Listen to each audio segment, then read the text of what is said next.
Good morning, Margaret, Newmeli here. Welcome to my podcast of the book, The Shape of Life.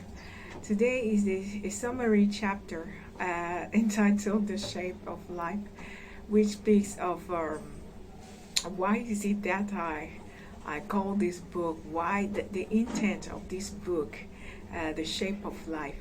So we're saying that the shape of life, that means life is Jesus Christ. Jesus Christ is life in himself, and the shape of his life for us is the body of Christ. That means we live the shape of life. That means the life that we live, it has a shape. It is the body of Christ. So we're saying that Jesus Christ, that God brought the one new man in the resurrection of Jesus Christ, and he joined all humanity to Christ. So this one new man is Jesus Christ. The head is Jesus, and the body is humanity and the cosmos together. So we're saying that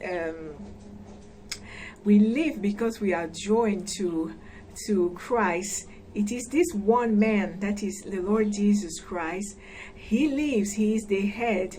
So I like our body members, they live because they are joined to us. It is a life that animates us, that also the life in us that animates our body members. So also is Christ. So it is the life of Christ that animates humanity, the various myriads and trillions of people that exist in the world. They live by the one life of Jesus Christ. So life is not we thought that life was like everyone. When you saw a man, the man he has his own, he has a life. That means we equated a man with life. No, life is not something that occurs out of someone. It is not like it is outside of someone, and then when he enters someone and that person leaves. No, we are immersed in life.